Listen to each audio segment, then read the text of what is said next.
And finally tonight, as promised, a special comment about free speech, failed speakers, and the delusions of grandeur. This is a serious long-term war, the man at the podium cried, and it will inevitably lead us to want to know what is said in every suspect place in the country. Some in the audience must have thought they were hearing an arsonist give the keynote address at a convention of firefighters. This was the annual Loeb First Amendment dinner in Manchester, New Hampshire, a public cherishing of freedom of speech in the state with the two-fisted motto, live free or die. And the arsonist at the microphone, the former Speaker of the House, Newt Gingrich, was insisting that we must attach an on-off button to free speech. He offered the time-tested excuse trotted out by our demagogues since even before the Republic was founded. Widespread death of Americans in America, possibly at the hands of Americans. But updated now to include terrorists using the internet for recruitment and result, quote, losing a city. The colonial English defended their repression with words like those, and so did the slave states, and so did the policemen who shot strikers, and so did Lindbergh's America First crowd, and so did those who interned Japanese Americans, and so did those behind the Red Scare, and so did Nixon's plumbers. The genuine proportion of the threat is always irrelevant. The fear the threat is exploited to create becomes the only reality. We will adopt rules of engagement that use every technology we can find, Mr. Gingrich continued, about terrorists, formerly communists, formerly hippies, formerly fifth columnists, formerly anarchists, formerly redcoats, to break up their capacity to use the internet, to break up their capacity to use free speech. Mr. Gingrich, the British broke up our capacity to use free speech in the 1770s. The pro-slavery leaders broke up our capacity to use free speech in the 1850s. The FBI and the CIA broke up our capacity to use free speech in the 1960s. It is within those groups where you would have found your kindred spirits, Mr. Gingrich, those who had no faith in freedom, no faith in this country, and ultimately no faith even in the strength of their own ideas to stand up on their own legs without having the playing field tilted entirely to their benefit. And how convenient it is that we are told just today that the government has warned the stock markets and U.S. banks that it has learned of an al-Qaeda threat to penetrate and destroy their websites. That learning followed immediately by a statement from Homeland Security that there is no corroboration of the threat. It will lead us to learn, Gingrich had continued in New Hampshire, how to close down every website that is dangerous. And it will lead us to a very severe approach to people who advocate the killing of Americans and advocate the use of nuclear and biological weapons. That we have always had a very severe approach to these people is insufficient for Mr. Gingrich's ends. He wants to somehow ban the idea, even though everyone who has ever protested a movie or a piece of music or a book has learned the same lesson. Try to suppress it, and you only validate it. Make it illegal, and you make it the subject of curiosity. Say it cannot be said, and it will instead be screamed. And on top of the thundering danger and his eagerness to sell out freedom of speech, there is a sadder sound still, the tinny crash of a garbage can lid on a sidewalk.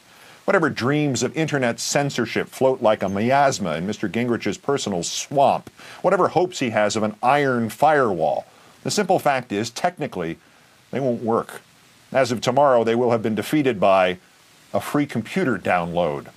Mere hours after Gingrich's speech in New Hampshire, the University of Toronto announced it had come up with a program called Siphon to liberate those in countries in which the internet is regulated, places like China and Iran, where political ideas are so barren and political leaders so desperate that they put up computer firewalls to keep thought and freedom out.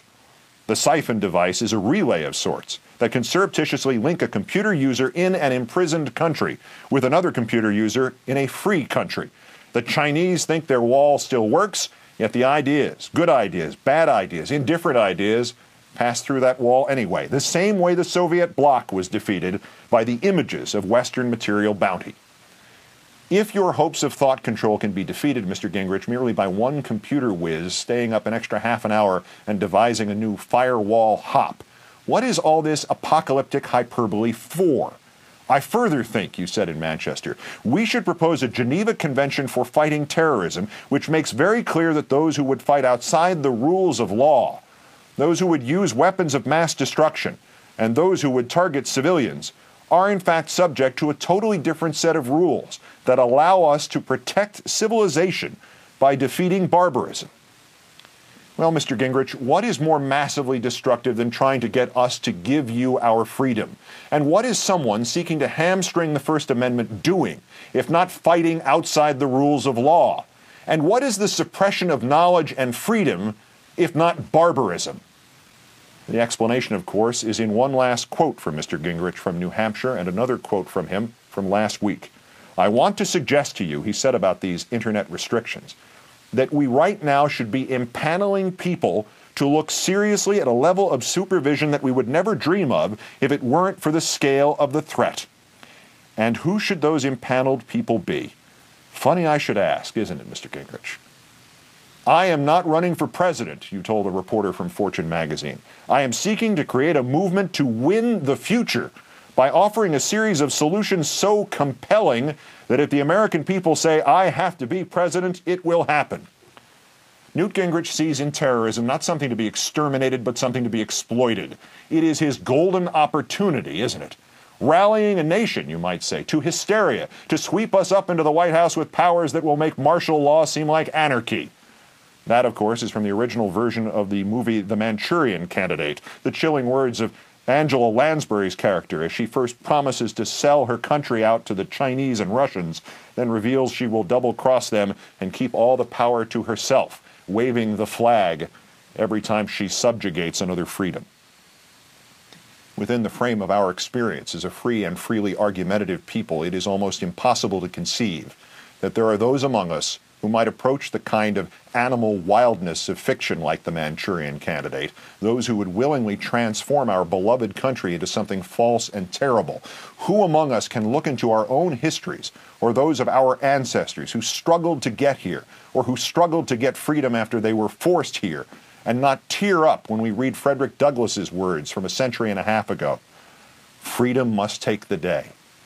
Who among us can look to our collective history and not see its turning points, like the Civil War, like Watergate, like the Revolution itself, in which the right idea defeated the wrong idea on the battlefield that is the marketplace of ideas?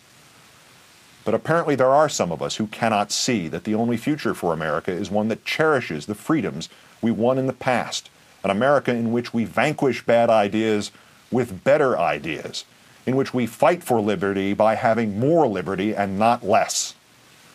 I am seeking to create a movement to win the future by offering a series of solutions so compelling that if the American people say I have to be president, it will happen. What a dark place your world must be, Mr. Gingrich, where the way to save America is to destroy America. I will awaken every day of my life thankful I am not with you in that dark place. And I will awaken every day of my life thankful that you are entitled to tell me about it, and that you are entitled to show me what an evil idea lurks there and what a cynical mind, and that you are entitled to do all that thanks to the very freedoms you seek to suffocate. Good night and good luck.